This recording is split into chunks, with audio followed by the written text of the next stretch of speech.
All right. Good morning, everybody. Welcome to our pre-market stream. If you guys are just joining us on YouTube this morning, we do this every single Wednesday, pre-market analysis, open it up to the public. We're going to be going over a few different things today. I'm going to pass over to Beth once I'm done speaking here. She's going to be going over the macro environment, any news, events, or catalysts that matter overnight or in the near term. She'll talk about the commodities and lightly about the FANG. I'll come on once she's done, go through some of the individual names that I'm looking at today, stocks that are gapping up, gapping down. We'll talk about the news associated with those gaps, the actual technical layout of those charts for the day, and we'll build an action plan for the open. We'll go through the FANG as well and the markets. We'll talk about which levels matter for the SPY, the FANG, for the open, and which pivot points matter for intraday. And then I'll pass over to South Beach, and he'll give you a breakdown of the macro environment.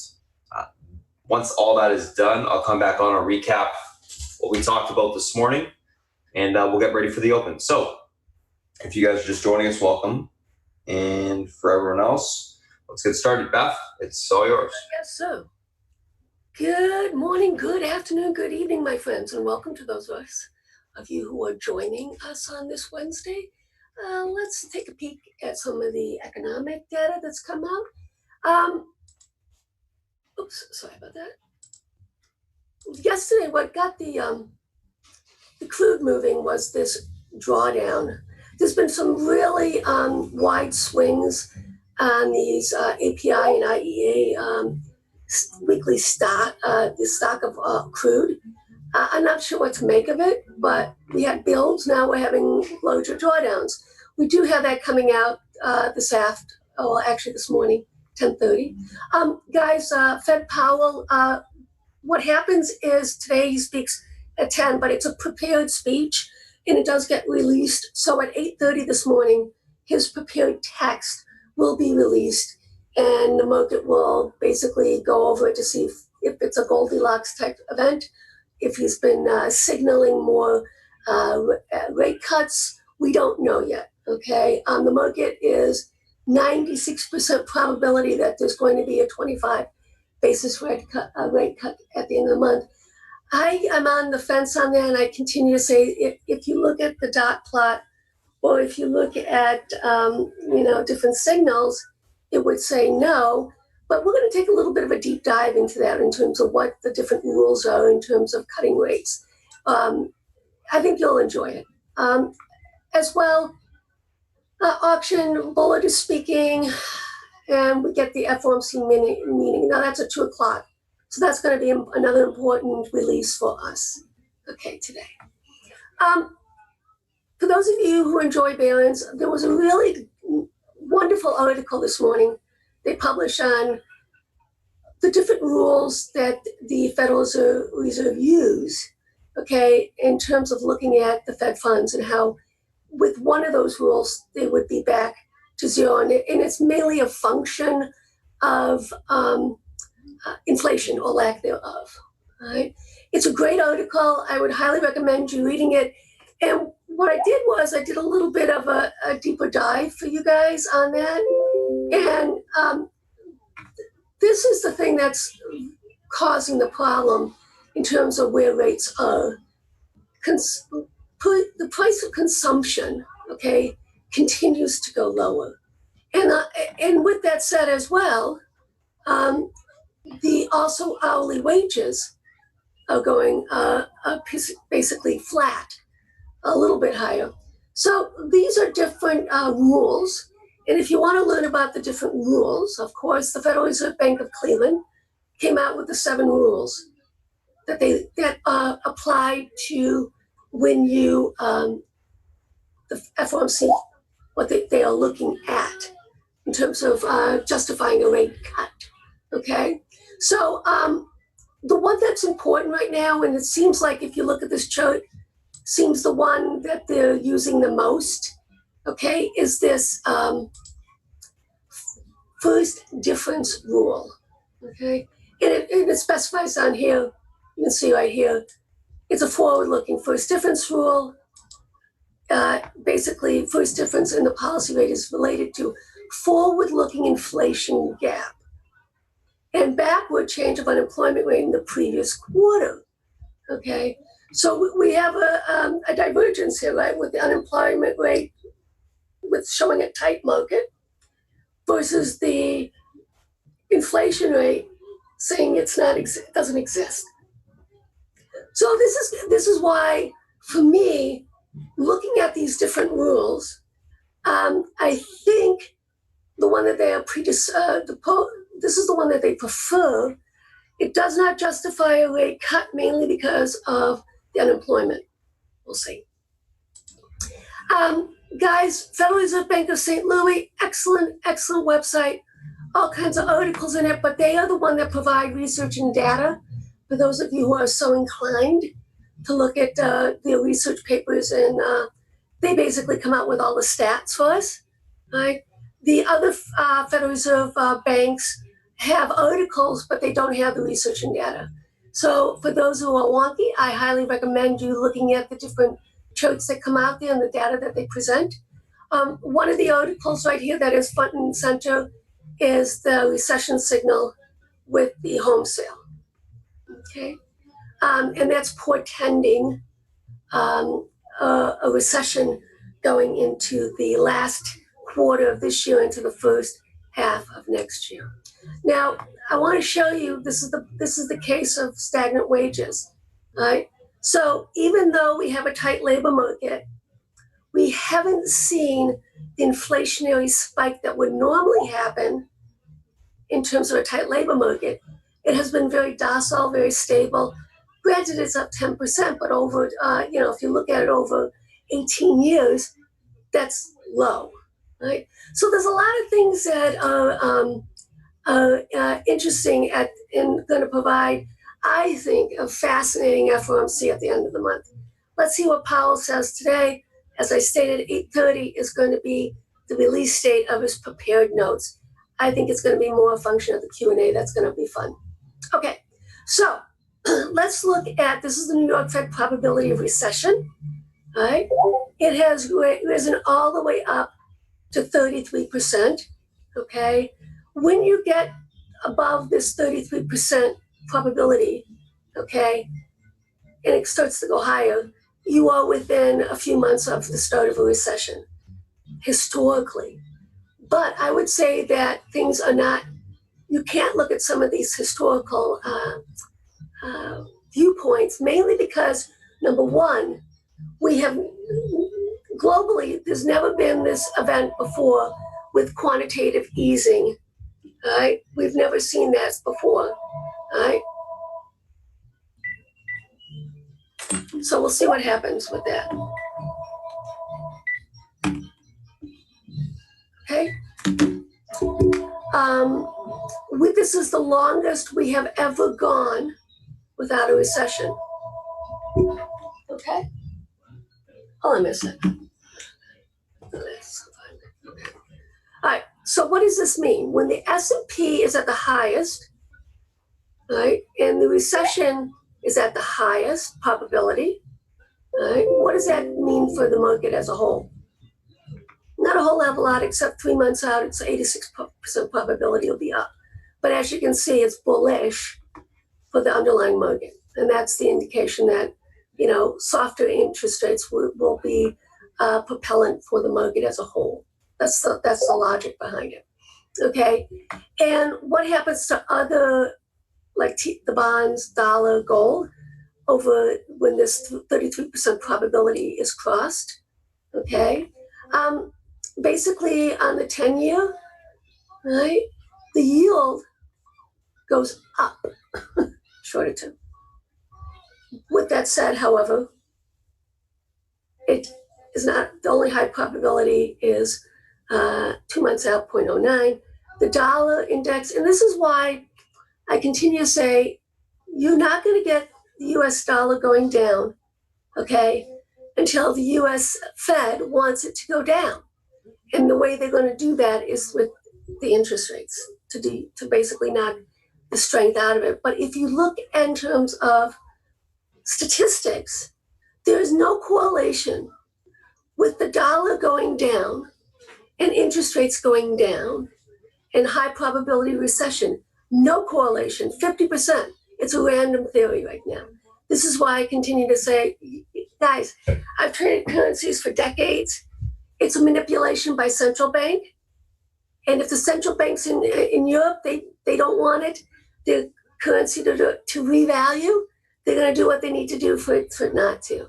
And that's why we saw a stick save on the downside with the US dollar and why it's starting to go higher. Is because the central bank in Europe, okay, the ECB doesn't want it going, their currency going any stronger. All right. What's even more fascinating, guys, is gold. As a whole, you would think this would be bullish on the gold market. 6 months out, yes, 75% probability it'll be up 5.3%. Shorter term, it's wonky. Right? We really don't know. Right? Let's take a look at the funds, and we've been talking about this for weeks and months now. Basically, there's a lot of cash on the sidelines, okay, and the fund managers just aren't willing to get into this rally, and we've seen that across the board. If you look in terms of the sentiment, this is smart money, dumb money. Dumb money is already up here and starting to curl, so they participated in this rally. Dumb money, smart money, nope. It should be down below here. If they were fully invested, it would be down below here. It's not. There's approximately, they were saying 25-30% cash on the sidelines. That's a lot. And that's why I think we can go higher, squeeze higher, is because there's going to be a FOMO. And we started to see it the last couple of days where we saw risk-on type trades going, and that's basically FANG. We saw Amazon, Facebook, Google, Apple, we can't look at, obviously. That's a different narrative that's going on there. Netflix, all of these are risk-on type trades. And that actually, you want to see that at the beginning of the rally, not towards the end of a rally, because that's a FOMO. And those will be week longs. And that will allow the catalyst for the market to sell off more than just, gentle retracements. Okay. And I think at the end of the month, the market is setting itself up for a goodly retracement. We'll already be well into earnings season. We'll see what it looks like on that end. But I think that the narrative on, either you buy the rumor, sell the fact. If we don't get signals, they are baked in 4 rate cuts in the next year. If Powell signals that au contraire, if the FOMC out of the meeting minutes that are coming out don't reflect that, I think the market can get a lot of the bid taken out of it. And I think that's why fund managers are hesitant to go full bore in this. Right? This is a big deal, guys. Okay, the underperformance.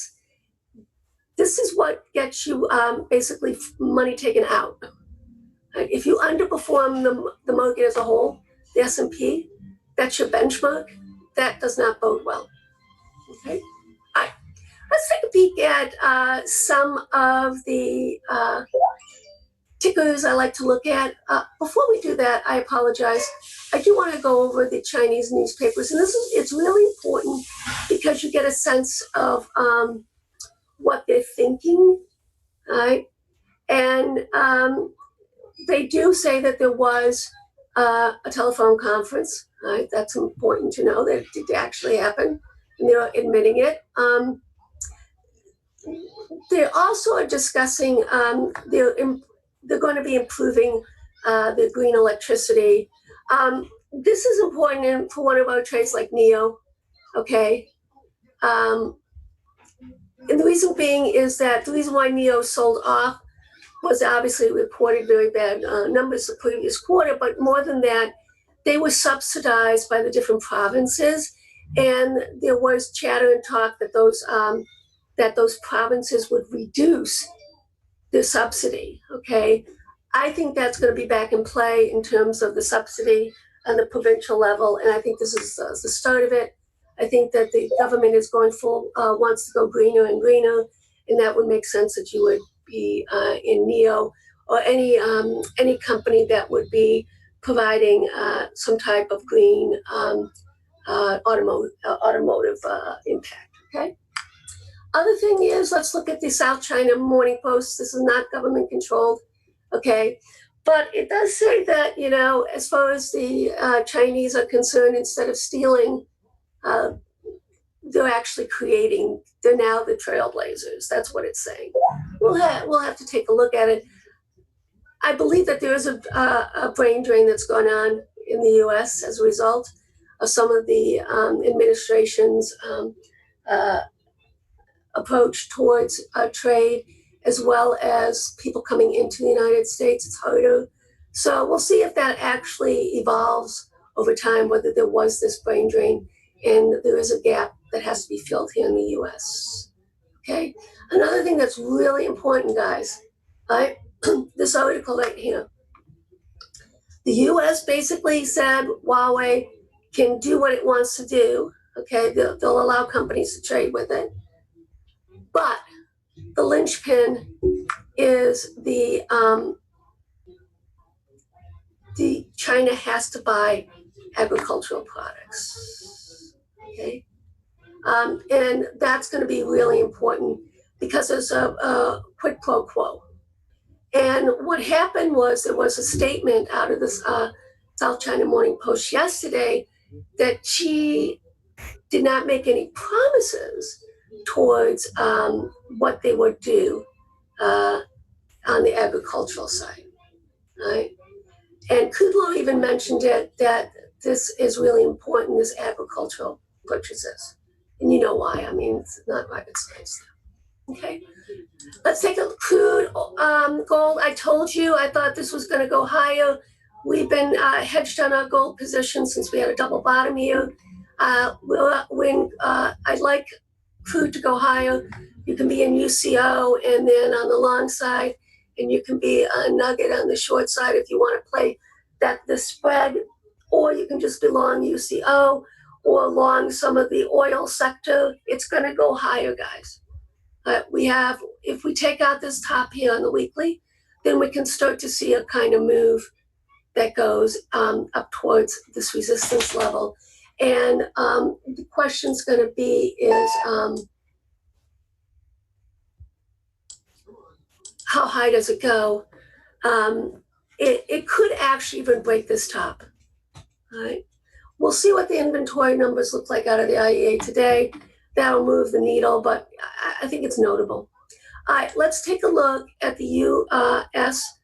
interest rates. And I said, this is just a chart, guys. That's all it is a chart, okay? And, we have support here at the 2%. Rates are starting to go higher, right? As they basically factor in only one rate cut, a quarter of a point at the end of the month. So that's what's going on here.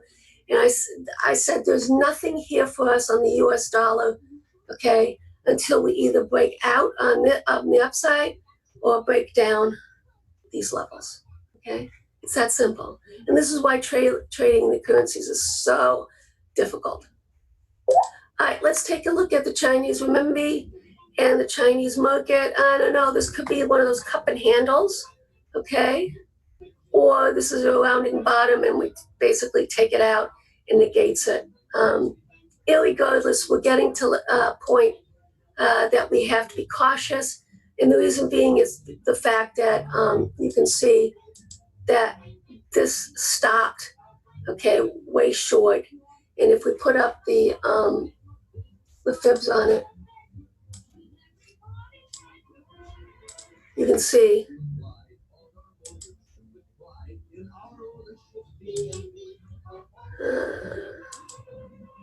so you can see here,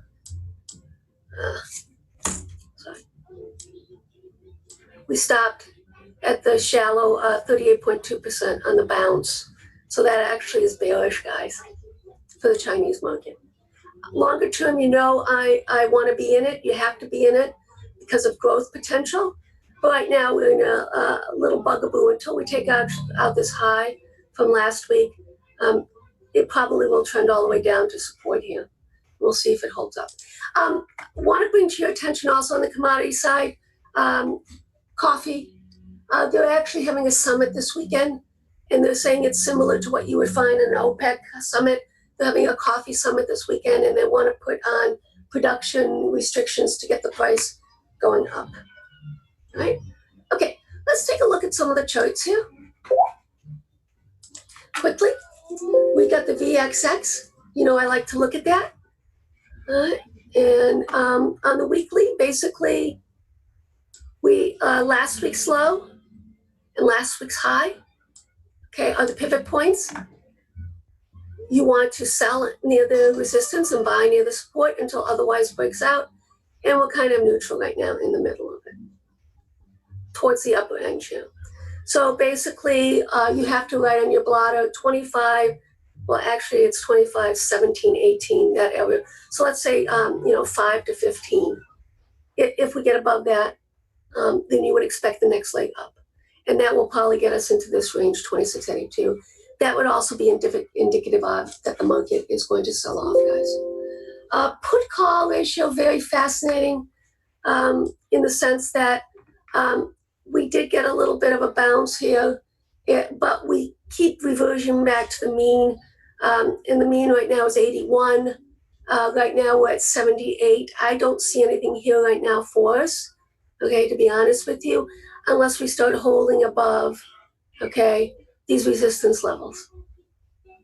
Okay, let's quickly look at crude. You know, this is what I'm thinking.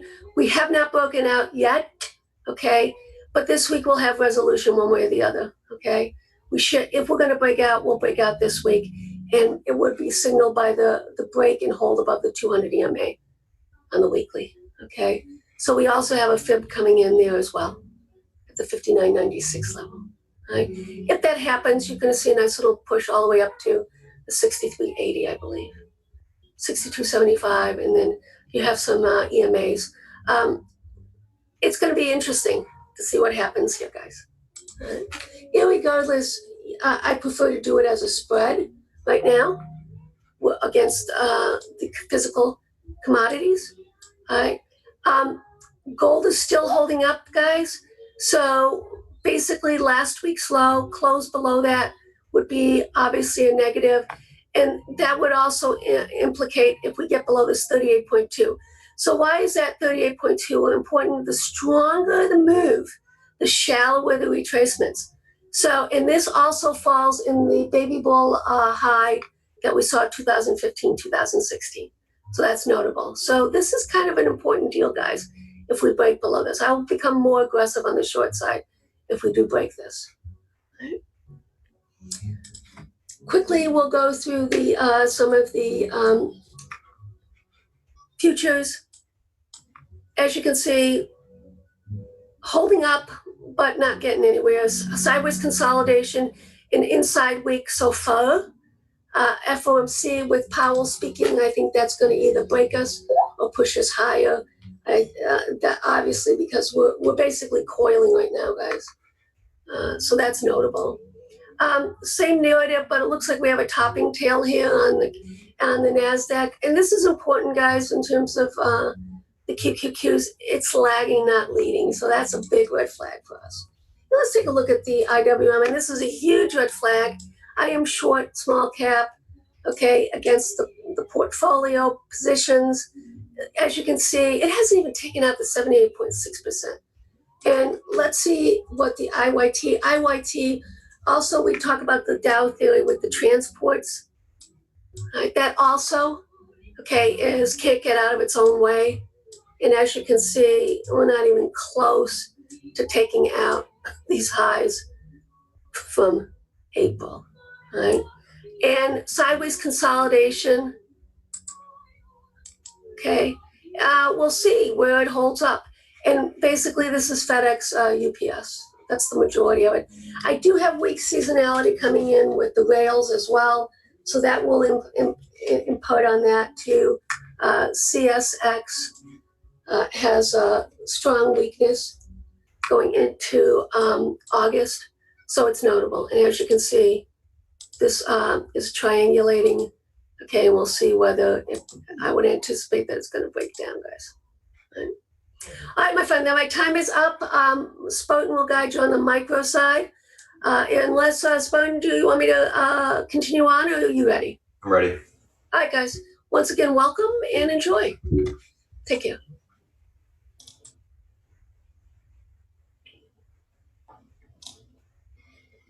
All right, guys, morning. Let's pop up the screens here. So let's take a look at kind of what we got going on this morning. Guys, if you're new to chat, I'll post that Discord link in a little bit here. So if you guys are just joining us this morning, these are kind of the things that we're looking at this morning. So a couple pre-market tickers on watch: VLRX, Tesla, TMUS, CEI, Levi, and ATHM. So first ones that we're looking at today, VLRX and Tesla. VLRX, basically these guys, one of their insulin devices got adopted by some of the following managed areas. So basically it's just stating a whole bunch of commercial areas that are adopting this device: CVS preferred drug list, Cigna commercial as preferred, etc. So basically this device is getting a universal adoption, which is obviously positive. So stock's gapping up. Tesla plans to increase production from 360K to 400K. So significant increase in the production, which is obviously positive. T-Mobile being added to the S&P 500. So they're gapping up on that. CEI gapping down after yesterday's run up. So momentum died down a little bit. They're gapping down. We'll see what that looks like today. Levi down on earnings, EPS and revs. So EPS miss, rev in line, bottom line disappointing though. So they're down on their profit because of IPO costs. So that's why that stock is down today. And then ATHM earnings estimate lowered. So a couple of different things we're looking at today. We're going to start with VLRX and Tesla, go through the stocks from a technical standpoint, look at what's going on there for the open. First two, VLRX, Tesla, as I said. So VLRX stock is gapping up. So one of their insulin devices is being preferred. Recent reverse split name. So obviously a lower float. So let's just get rid of this. Alrighty. I'm just gonna do this real quick. One sec.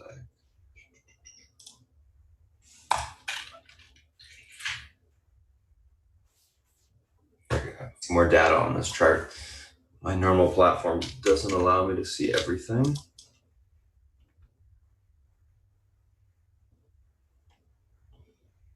$396,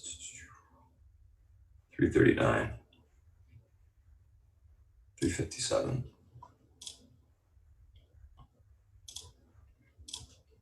I'm just going to chart some of these support areas here.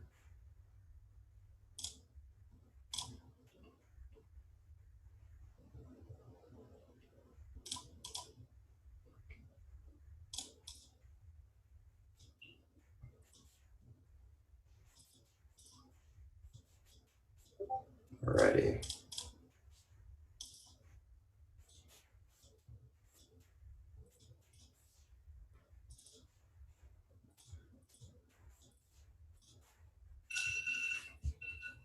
I'm not going to need the bottom end one. 395, 440 resistance, 542. Okay.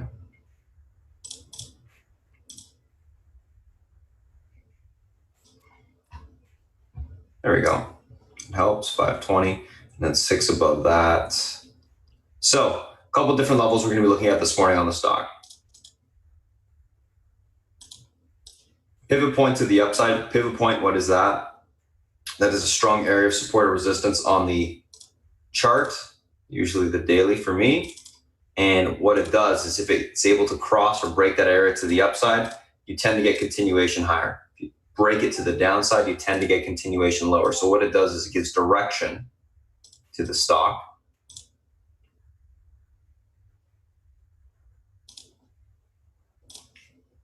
For an extended period of time once it does cross that level. So pivot point today, 443. This level breaks to the upside, room back towards 542. If that's able to hold up, we should see continuation into the $6 level. 442 unable to hold, look for a pullback to 396 to 356. basing down there to take the stock long. And yeah, the SPY's pushing, like Beth said, on Powell's comments. So we'll talk about that in a little bit. That is VLRX. Let's take a look at Tesla, which there's a couple different levels that matter here. Someone actually asked me about Tesla last night, so I charted it out. But anywho, stock gapping above their so it did a couple different things. It's breaking out on the daily to the upside. There's a little bit of resistance at 233. It actually broke out of to the upside. This was at the pivot point on the stock today, at 233. Support 230.84 to the downside. Now, the stock's got room today. Let's just take a look at the daily real quick and show you what's actually going on. Holding the 50 EMA, holding the uptrend, broke this little range to the upside, which is what I was looking for. Near future, it has room into this 234.68 resistance. Now that gets taken out, we can get a push into the 241s. It looks good. Everything's intact. It's actually flag breaking to the upside on the daily now. So it's a bullish looking setup here.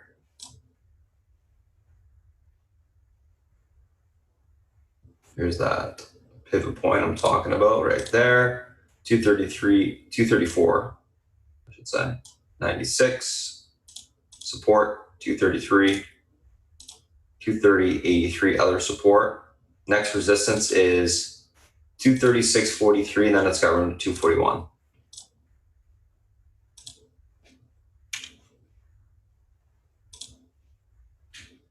So, pivot points to the upside. Tesla able to hold 234.96 this morning. Look for continuation of 236.43. That breaks, we got room to 241. Unable to hold a pivot point, look for a pullback to 233 to 230.83, basing down there and take the stock long. Overall leaning bullish. I think it looks great on the daily for continuation higher. So that's what we're going to be looking for on Tesla. Continuation to the upside. So let me take a screenshot of these two. We'll move on to the next.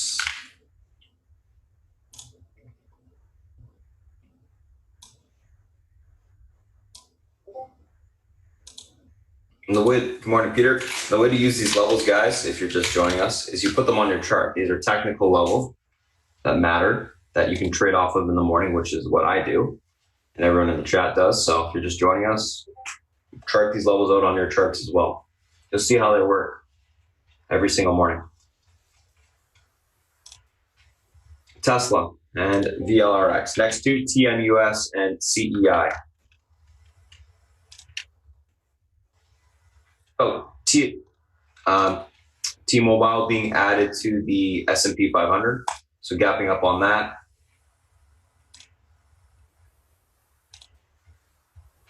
We're at about 78.10 in the pre-market, okay.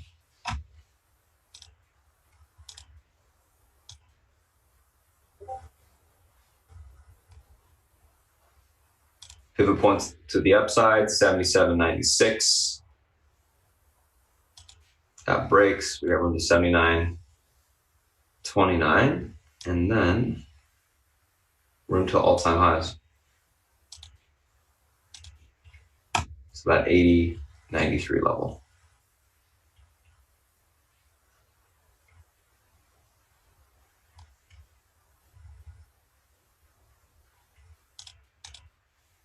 Support.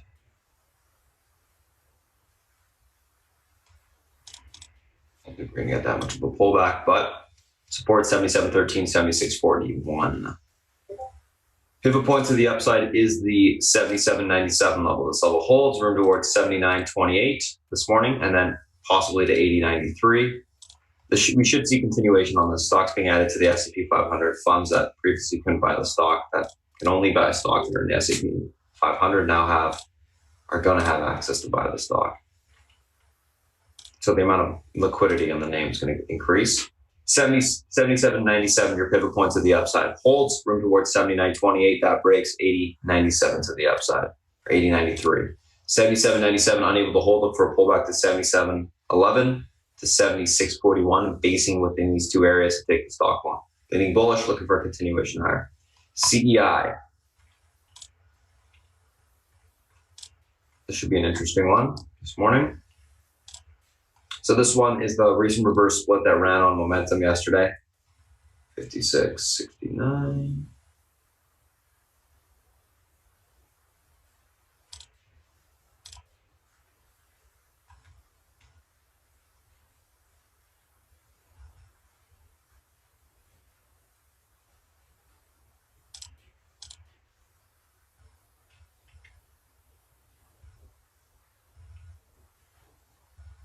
There's 931.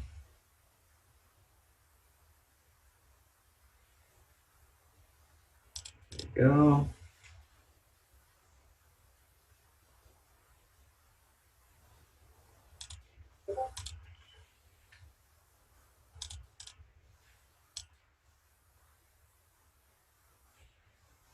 Oh, pivot point on this stock to the upside today, the CEI, recent runner, is going to be 654. That breaks, we got room to $8 again, and then it's the 931 level. If that breaks, we got room to 1140. So that's the upper end resistance, and it starts to break out. Unable to hold the 654 level or break through the pivot. Room lower towards 569. This is the pit or the 50 EMA on the daily. If that breaks, 488 will be tested. Get below there. We got room all the way down towards 349 today.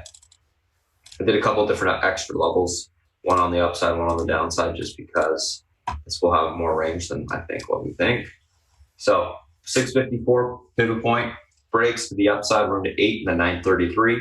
Unable to get to the pivot point, look for the retest of the 50 EMA on the daily. If that breaks, room to 488, that will probably break, and then room to 349 to the downside. So it's going to have some room for continuation lower.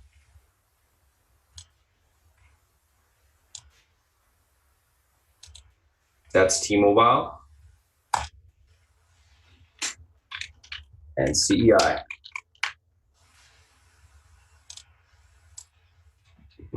Crap, I didn't synchronize it.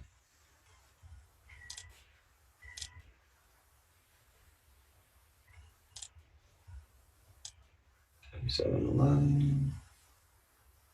Side guys, just marking out my side chart.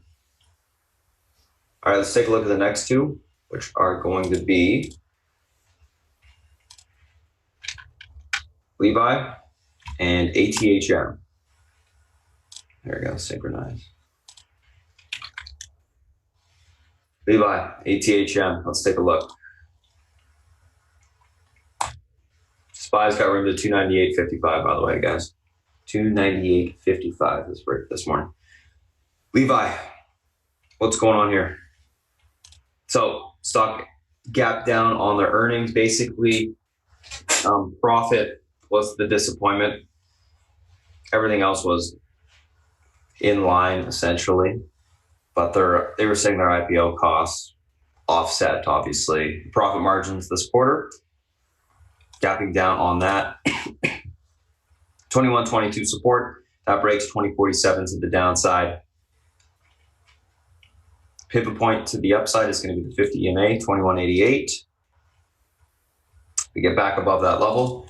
We got room to 22.45, then into the 22.90 level. Let's take a look at the intraday chart.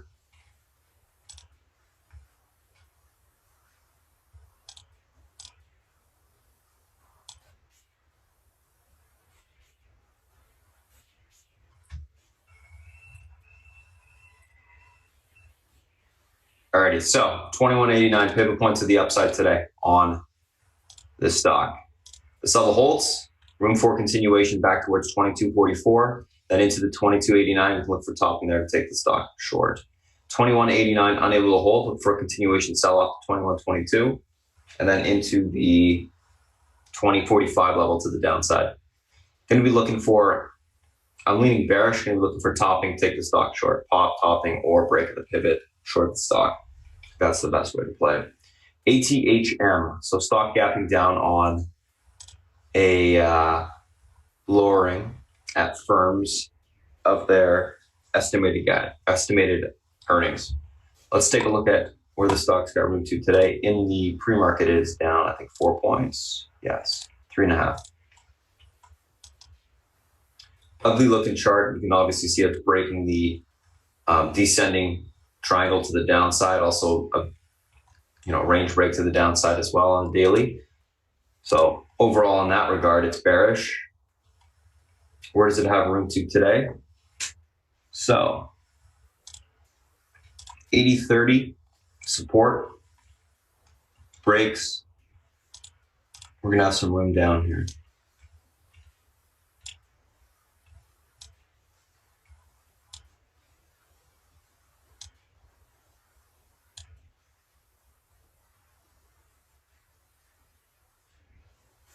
'79s and 77.19. 80-30 holds, which is the pivot point to the downside. Look for a bounce back to 82s. We take that out, we can see all the way back, gap fill towards that 84 level to the upside. Nice amount of range. Pivot point 80.33.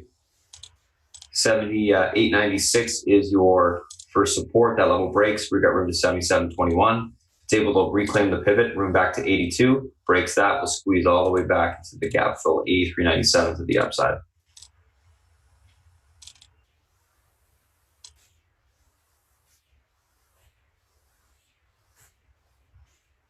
Maybe leaning bearish on the stock, looking for topping, taking things short. It is gapping down on air, essentially. Not a ton of volume this morning. So we'll see how it opens up. If it starts to get topping, take the stock short. That's what I'll be looking for there. So that is Levi and ATHM. Let's take a look at the SPY and the FANG.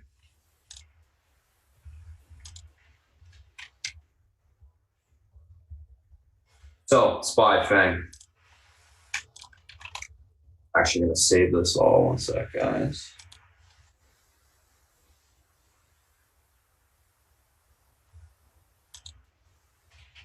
All right, saved everything. All right, SPY, FANG. What levels mattered today on the SPY? Pivot point is 297.15 to the upside today. This is the big level this morning that matters for us. This level holds. We got room for continuation towards 298.50. 298.55 actually is the exact level. 297.15. Oh, sorry, 298.45, my mistake. That'll be your next resistance to the upside. 298.45 is taken out. Today, we got room to 299.55. 297.15, unable to hold this morning. We look for a pullback towards the 295.97 area. If that level breaks, we can get a continuation lower towards 294.46. Overall, leaning bullish on the market is flagging to the upside on the daily, breaking the head and shoulders as well on the daily. We should see continuation to 298.45 and then into the highs if that is taken out. So overall on the SPY, leaning bullish, looking for continuation higher. We're pushing on the Powell comments. It's a nice look. Technical flag break and head and shoulders break to the upside, which is a high probability of retesting recent range highs or all-time highs, because that's what they are. So that's the SPY. Let's take a look at Apple. Apple pushing up in sympathy with the market. There's a nice range that held up from yesterday here. The 270 area, you break this 220 to the upside, we should see continuation today towards 204.46. So it's going to have some room for continuation. Unable to hold 273, look for a pullback towards last day's low 198.83 to the downside. Overall on Apple, leaning bullish, looking for a continuation higher. 202.20 is going to be your pivot point to the upside today.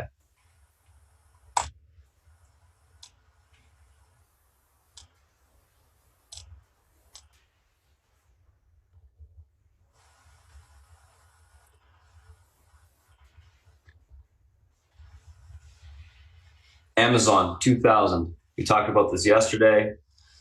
$2,007 is my target, and it's there.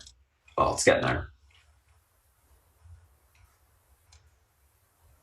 Now, we take out the $2,007 level. We have some more room into 2014, I believe.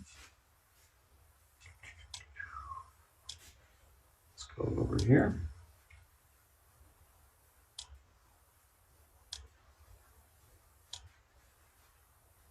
Nope, 2025, that's what the level is.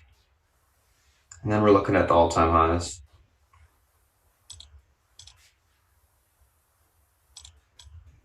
Cool. So let's take a look at Amazon intraday. So 2007 breaks through to 2025 today. That's going to be your pivot point to the upside, 2007. Unable to hold or get through that level, we got room to pull back all the way to 1964 to the downside. 50 EMA will also act as a pivot support level. Overall, leaning bullish on Amazon, looking for continuation to the pivot, a break of the pivot. Don't know if it's going to get to 2025 today, but it certainly does have the room. Amazon's breaking out to the upside on the daily. It's a gorgeous looking chart. Momentum, a lot of it. So I think we can see some nice strong continuation there, guys.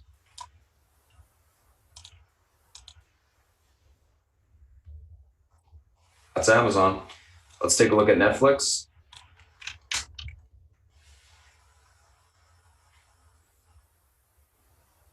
So pivot point on Netflix to the upside today, 382. This level holds. We should see continuation at 385.39.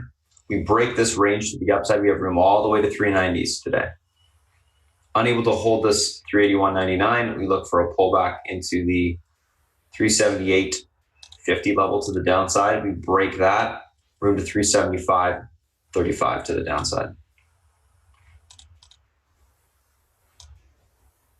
Overall on Netflix, leaning bullish. Looking for a break of that 385.39 and continuation towards 390s. Nice look, in my opinion. That's Netflix. Let's take a look at Facebook. I love Facebook too. Amazon and Facebook are the two momentum plays to the upside on the FANG. $260 breaks. That's your pivot point today. That level right there. It's got room towards 204. 206, 262 breaks room to 204. Unable to get through this level. It's got room all the way back down towards 196.35 to 195 to the downside. So it's got quite a bit of room on the rejection. Watch that level this morning. I think it's a great looking chart. Breaks 260, room to 204s. Unable to break, you got about 4 points of room to the downside as well. 196.35. Overall, leaning bullish on Facebook, looking for continuation higher. Of course, it needs to break the pivot to the upside first, though. Last but not least, Google. Now, let's take a look at the daily on Google. I want to quickly show you this. I do like the daily. I think this is a bullish pattern, reversal pattern setting up. The big key is this 50 EMA right here. You break and hold above the 50 EMA, we got room for continuation. So 1123.16. Obviously, we're above it right now in the pre-market, so that's great.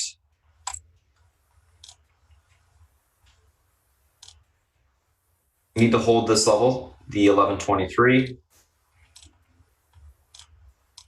We'll have room towards 1136 today. Unable to do so, we got room down towards 1110. 1136 breaks, we got room into the 1144s. It's going to take a little bit of grinding above this level for continuation, aka consolidation. Overall, I like Google. I think it's setting up for a reversal, so that's kind of what I'm seeing there. So that's what we're looking at, guys, in terms of the individual names today, SPY the FANG. I'm going to pass it over to South Beach while I type up the pre-market action plan for everyone in chat here and post the charts. Once we're done all of that, we'll come back on. I'll come back on. I'll give you a quick little recap of what we talked about this morning, and we'll get ready for the open.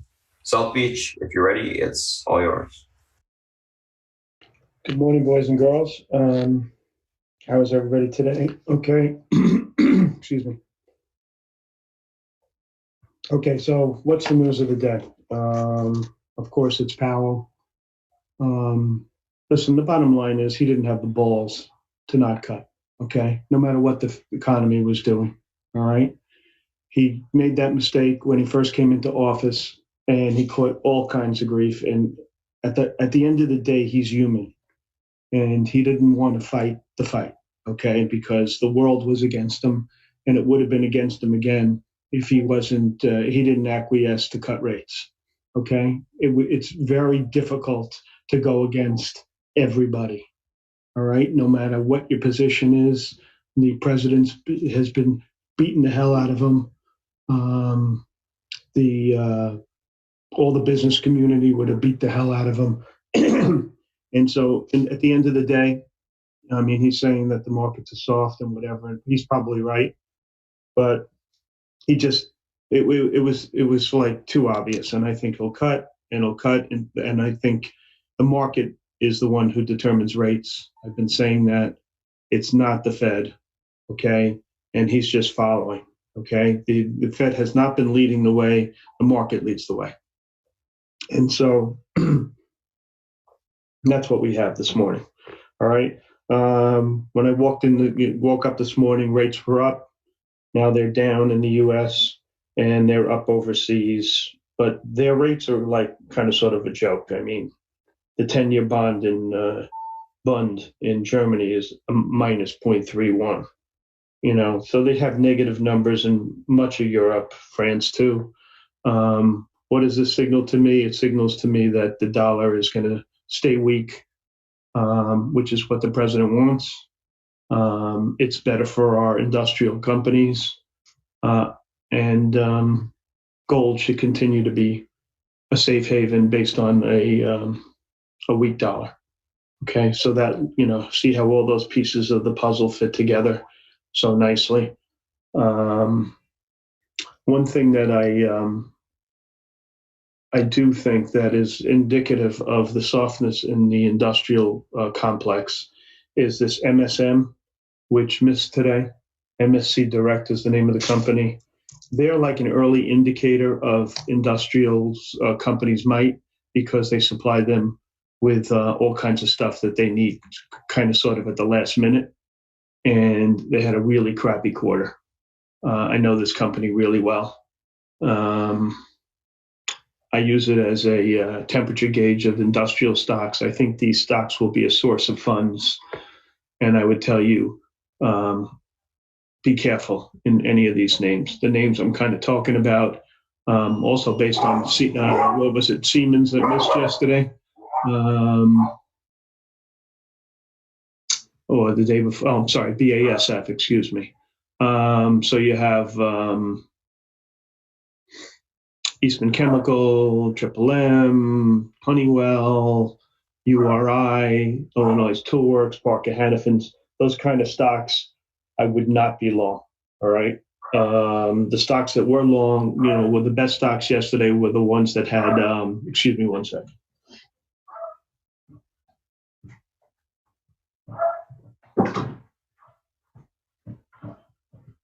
Sorry, were the ones that had decent organic growth. So I would think that that'll continue today. All right. So you have this China thing also hanging over the head of the market. I have absolutely no clue how that's going to play out. I don't think anybody does. But as far as everything else is concerned, what we have is, the fight for the dollar, how you're going to invest it. And what happened this morning is stocks became a more attractive place to invest because bond rates will stay lower for longer. Okay. And in the fight for an investment dollar, there aren't that many options. You got real estate, which has not been very good. And you have an illiquid, and you have bonds, which are yielding next to nothing. And you have stocks, which probably are the best game and is the best choice right now. And so you have a spiking up of the S&P. We'll see how earnings are, okay? Because the way they're looking right now, wishy-washy. One positive point that I did notice was this Helen of Troy had a really good number. That's positive for these consumer non-durable stocks like Procter and Colgate. Based on their numbers, these numbers should be pretty good. Helen of Troy is not that different than these companies. So, that's a shot in the arm for the industrial stocks. Plus, they have good dividends, and dividends in a longer rate environment are, something that investors will gravitate towards. Okay, so you have that. What else? Okay, you had crude. Those numbers came out last night, positive for crude. Your crude, I think, has been too hard to predict, to be honest with you. Okay, up, down, but the point of least resistance has been down. And we'll see. I think it's too hard to tell. There's other easier ways to make money than play these oil stocks. Okay, they're just wishy-washy. They change from day to day, and there's not a whole lot of trend in these names. So I've been staying away from them. What else? AAL gave an update this morning. It was fairly positive. I think the Delta reports tomorrow night. It should be a good number. Delta has no 737 Maxes, and this whole mess with Boeing has been a little bit of a boost to their earnings because they didn't have to change any of their patterns, and they didn't have to cancel any flights. All right, what else is today? You have the Wynn investor meeting. Keep an eye on that stock. So we'll see what happens with that. But I think that is kind of sort of contingent on how China goes. And if it doesn't go well, people kind of think that this one may be the poster boy for getting spanked. So be careful on that. What else am I seeing today? I see that TMUS is added to the S&P. In my opinion, unless you're long TMUS, it's irrelevant. The thing in TMUS is the Sprint TMUS deal, and does it get approved? I think the biggest beneficiary of that approval would be Dish, and that's why I like it. Historically, this is how this will work. When you have two companies fighting to get a merger approved, and they have to spin off all kinds of stuff to get that approval, the company that buys the stuff generally does really well because they're able to buy it on the cheap. You have a forced seller. It seems as though you only have one buyer, and that one buyer can dictate price because the seller has to sell. So that's why I'm bullish on Dish. The best deal in that respect, to give you some kind of analogous retrospective on that kind of situation, would be when Ambev bought Budweiser, and they had to spin off their the U.S. portion of the Mexican beer market to Constellation Brands, and Constellation Brands never looked back. I mean, it was such a shot in the arm. The stock went, I think it's gone up almost 400% instead of 500%, some crazy number. So I really like when that happens. Okay, so that's why I'm focusing on Dish. That's why I'm long Dish. If the deal weren't to go through, I'd obviously sell Dish, but that's the reason I'm in it. All right. What else is today? That gives you pretty much a good economic background of what I'm seeing. Let's look at the research today, okay? Surprisingly enough, there was a lot of research out. I'm just going to pick out the things that I think were standouts. All right. PayPal. Morgan Stanley reiterates they're overweight and raises the target. Thought that was significant. CMCSA, big wreck out of Goldman Sachs. I thought that was good. I think the fact also Goldman was positive on HCA and negative on the other hospital stocks. I thought that was interesting. They also initiated UNP with a almost $200 target, and they were constructive on FedEx and UPS. Not so much their business currently, but their valuation. Okay, I agree. But I'm going to wait for FedEx to cross the 17-day at the very least. And I would like to see it cross the 17-week. And then I would buy it. I buy either one, FedEx or UPS. I'm kind of inclined to buy FedEx. I think you got more upside. I really would like to buy this name. Okay. And the same in Boeing.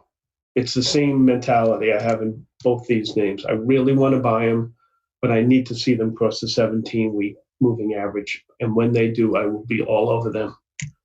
Like white on rice.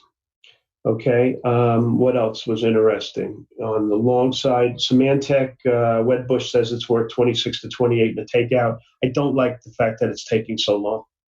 I like when these things happen, you snap your hands, I'm going to make a bid the next day. There's a bid, and that's that.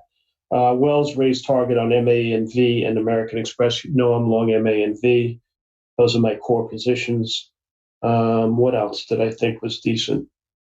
On the long side, I think that's kind of sums it up. On the short side, the best call, in my opinion, is Unum out of Credit Suisse on the short side. What else? Expeditors was a negative call out of Goldman. PDD, negative call out of JP. And that's pretty much in order of how I like them. Okay. Let's talk about positions. I have NEO. That's a nice surprise this morning. What else? I'm long, I'm long Dish. I'm long Stamps. Some Stamps is very small position though. I'm long Dropbox calls. I have some PayPal. What else? Viacom calls. I think this is going to be a deal that has to happen, but God knows when it's going to happen. It's been the talk of the town for 2 years, and it still hasn't happened. What else? May and V, the obvious. OC calls. I'm short a little stock against it. I did not take the CEI, fortunately. I got bailed out when it got above 9, and I was able to get out. Levi's has missed their numbers. It's not good to miss your numbers in the second quarter that you've been a public company. I think this company will be, it's not a good spot. Let me see some questions. Do you make anything of Deere downgrade? I don't think I did, and I think the reason was it was based on price. Yeah, so Raj, just to get into my head, when something is downgraded towards price because of price and they raise their price target, I completely ignore it. Okay? But this is a quasi-industrial company, and I think those will be the weakest companies going into earnings. So, I wouldn't short it based on this downgrade. A downgrade on price, no, especially when they raise price, I don't gravitate towards. Additionally, when a company, a guy is wrong on a stock and then he does something to reiterate his negativity, let's say a guy's negative on the stock, it goes straight up, and then he lowers the target by a couple of bucks and goes from a neutral to a sell, and the stock's been straight up. You got to ignore these guys. When they're wrong on a stock, they're just, playing defense and trying not to embarrass themselves or, whatever. Just ignore guys that are wrong, okay? Unless the analyst has an unbelievable track record like Tusa at JP Morgan, kept being negative on Triple M, and eventually he was right, even though the stock went up in his face for probably, 4 months. But at the end of the day, the cream rises to the top. And when you have a great analyst saying something, pay attention. But most of these guys kind of sort of stink. They're young guys out of school, wet behind the ears. They don't know that much. So that's my sense on that. Are there any other questions that you guys want me to, or something you'd like me to go over?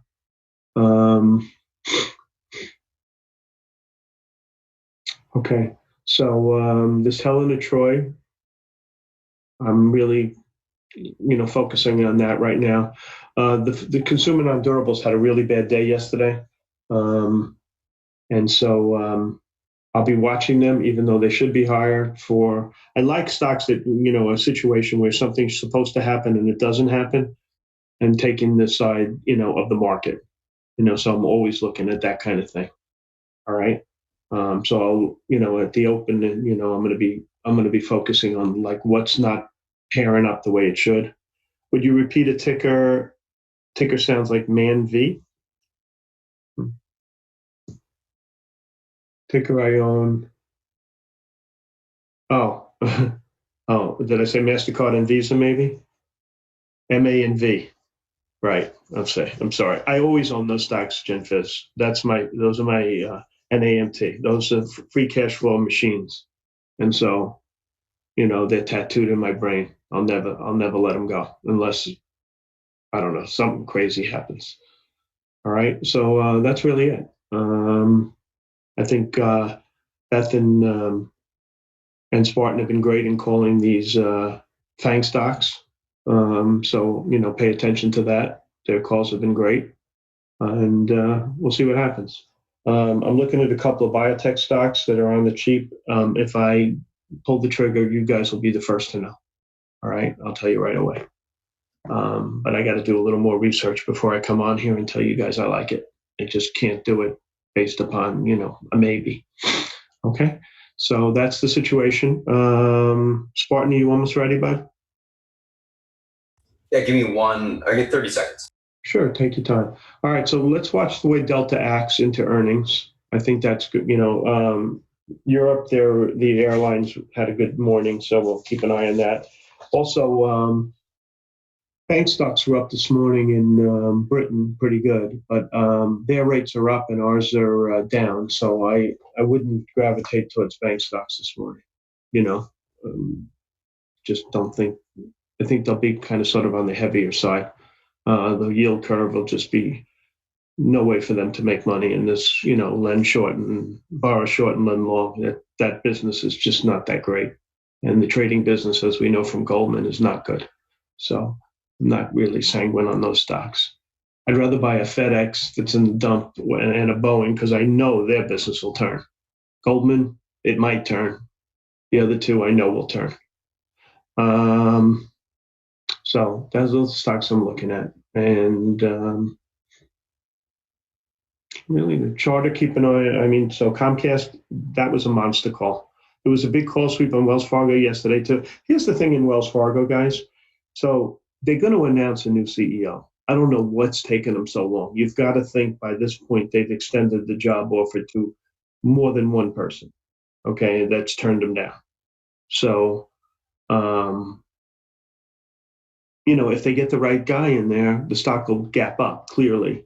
But I don't know what's taken so long. They've been a vacancy in the CEO. Did they make the old CEO the new CEO? Did they make the interim CEO the CEO because they couldn't find anybody? They might have done that, which makes it hard to believe why anybody would buy calls in this name. Does anybody know this? Because I think I remember seeing that. No? Okay, so I'm going to look into it. Struggles to find interest in CEO candidates. That's on June 11th. Let's see. I don't think they've named them yet. No, doesn't look like they have. Okay, so maybe that's the reason, Raj. Okay, what did they buy? 45 calls, 619, 20. All right, that's interesting. All right, Spartan, it's all yours, buddy. Thanks, everybody, for your time.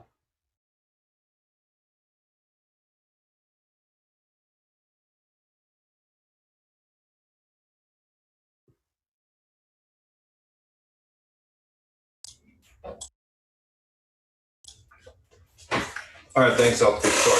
Yeah, they're just running, grabbing some water there.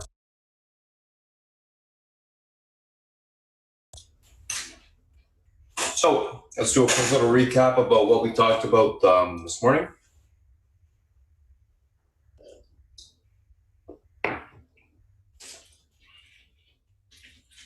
Zach, just gonna sell the rest of this Vissel, guys.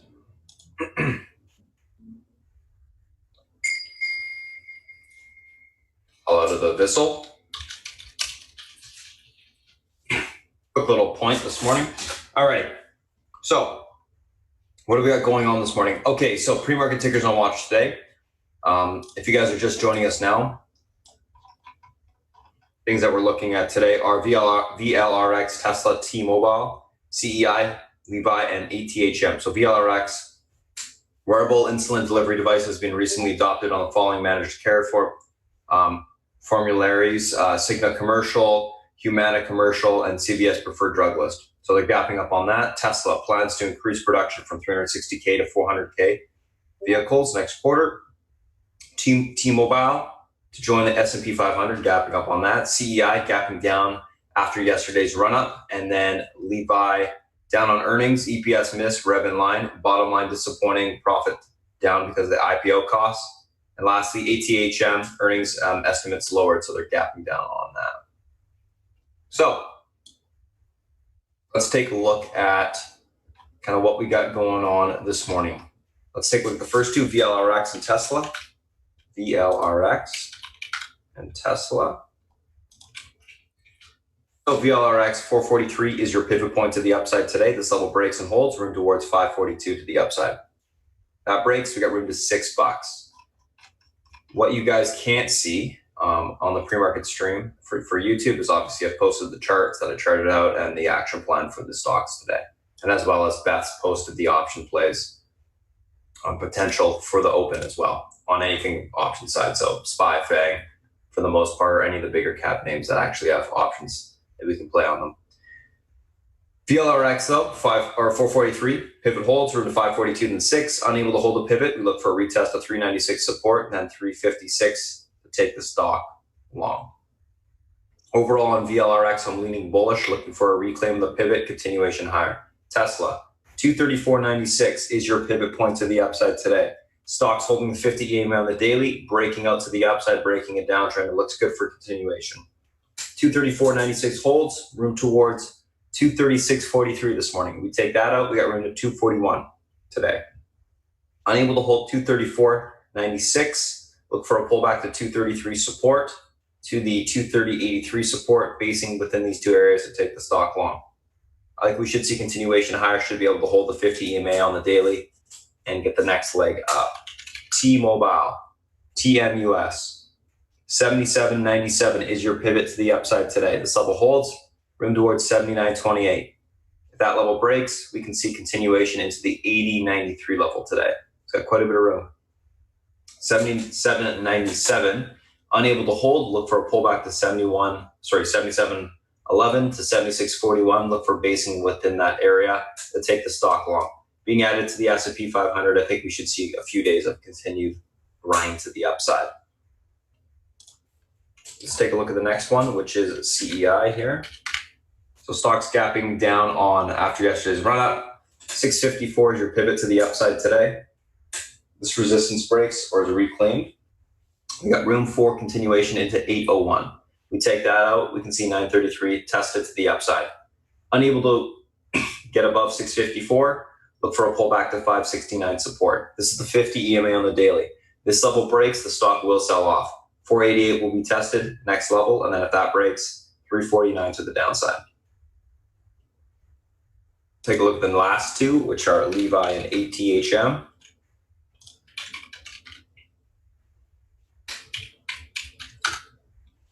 Levi, ATHM, 21.89, pivot support today. This level holds, room towards 22.44. We break that point to the upside, we can see continuation into 22.89. At that point, I'll be looking for topping to take the stock short. Unable to hold 21.89, look for a breakdown towards 21.22. That level breaks, 20.45 to the downside will be tested. ATHM, 80.33 is your pivot today. This level holds this morning, room back to 82 resistance. That breaks, we can fill the gap to 83.97. Unable to hold 80.33 this morning, look for a pull towards 78.96. That gets taken out. We see 77.21 support tested to the downside there. So we'll have some more room to the downside there. Let's take a look at the SPY and the FANG.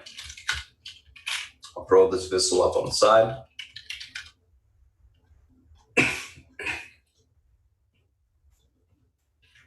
SPY. 298.45 is your pivot support today. Resistance, I should say, pivot resistance. This level is able to hold to the upside, break and hold to the upside, we should see continuation on the SPY towards 299.55 today. Break the all-time highs, go towards 299.55.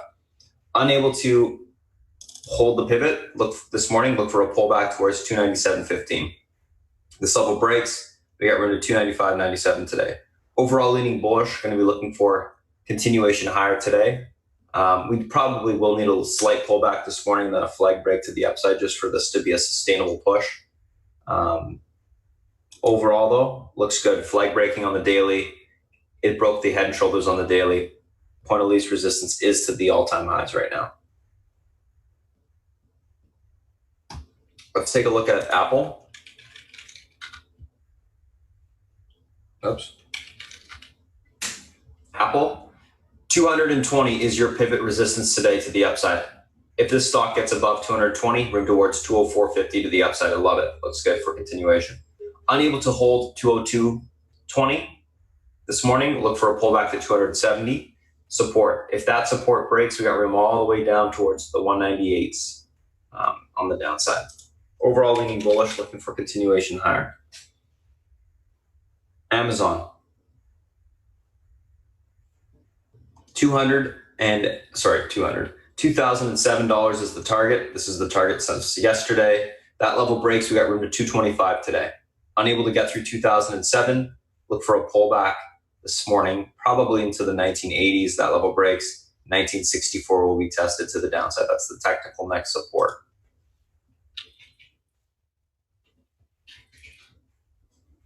Netflix, 385.39 is your resistance to the upside today. The level breaks, we have room towards 390s. Unable to hold or break that level, 385.39, look for a pullback to 382, to 378.55.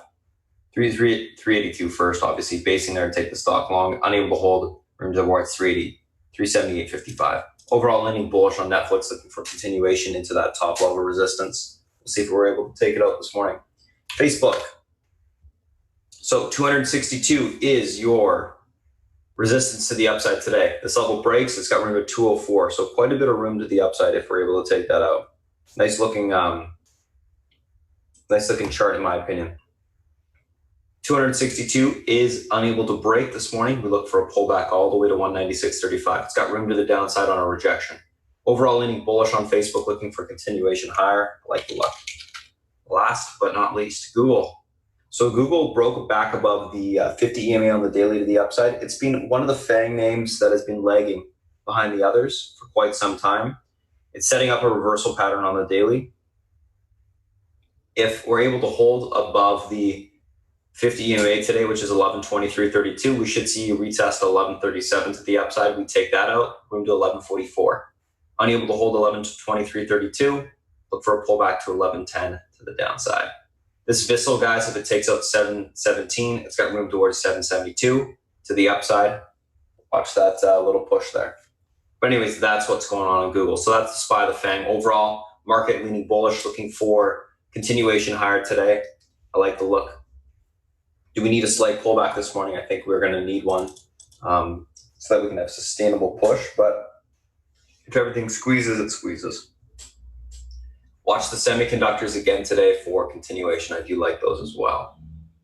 So that's what we got going on for this morning, guys. Individual names, SPY, FANG, etc. that we're looking at.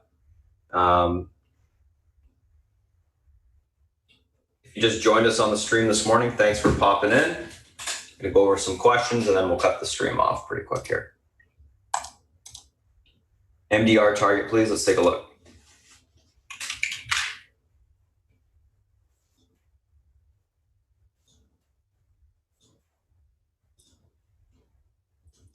Nice little flag break there, boss. So 1055 is your next target. 988's a resistance you got to hold above to get there, though. 988 and then 1055. No problem. Can you give me the next extension resistance on Zen? Z-E-N? Yes.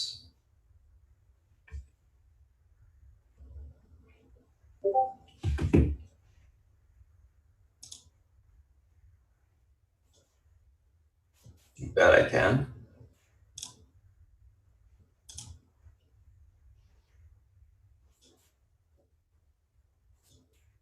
98.52 wants it. So